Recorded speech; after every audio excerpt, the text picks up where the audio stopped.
বিষয় নিয়ে স্বামীর সাথে অনেক রাগারাগি করে ফেলি, আমি কি গুনাহগার হব?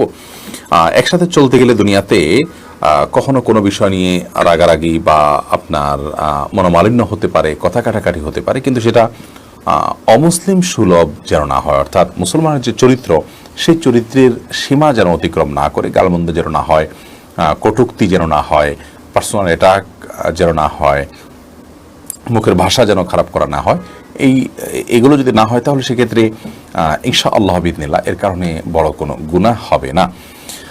তবে যথাসম্ভব ঝগড়াঝাটি এগুলো থেকে নিজেকে বাঁচিয়ে রাখার কসরত করা, এটা নারী পুরুষ সকলের জন্য অত্যন্ত গুরুত্বপূর্ণ একটি ইবাদত। নবী করিম সাল্লাল্লাহু আলাইহি ওয়াসাল্লাম বলেছেন, মান তারাকাল মিরাআ ওয়া ইন কানা মুহিক্কা, যে ব্যক্তি ঝগড়া, বিবাদ, বিতণ্ডা, বচসা এগুলোকে এড়িয়ে চলে, ইগনোর করে, অথচ সে সত্যের উপর আছে, যার সঙ্গে ঝগড়া করার উপলক্ষ তৈরি হয়েছে, তিনি হয়তো রং জায়গায় অবস্থান করছেন, তারপরও নিজের সত্যের উপরে, নিজে সঠিকতার উপরে থাকা সত্ত্বেও জাস্ট কথা বাড়বে, এই জন্য তিনি যদি ঝগড়াকে এড়িয়ে যান, তাহলে তার জন্য নবী করিম সাল্লাল্লাহু আলাইহি ওয়াসাল্লাম জান্নাতের মধ্যখানে সেন্টার পয়েন্টে একটি প্রাসাদের জিম্মাদারি নিয়েছেন।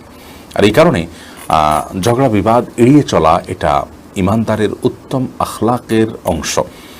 সেই চেষ্টাটি আমাদের মধ্যে অব্যাহত রাখতে হবে। বিশেষ করে রমাদান মাসে নবী করিম সাল্লাল্লাহু আলাইহি ওয়াসাল্লাম বলেছেন, রোজা অবস্থায় আপনার সাথে কেউ যদি বিতণ্ডা করতে আসে, বিতর্ক করতে আসে, বচসা করতে আসে, ঝগড়া করে, আপনি তার ঝগড়ার জবাব দেওয়ার মতো যথেষ্ট সুযোগ আছে, কিন্তু আপনি কথা বললে কথা বাড়বে, তাহলে সেক্ষেত্রে আপনি তার সাথে পাল্টা ঝগড়া না করে বলবেন, ইন্নী সায়েম, ভাই আমি রোজাদার আছি, যার কারণে তোমার ঝগড়ার প্রত্যুত্তর আমি করতে পারছি না। এটি রমাদান মাসের গুরুত্বপূর্ণ একটি আমল। এর মাধ্যমে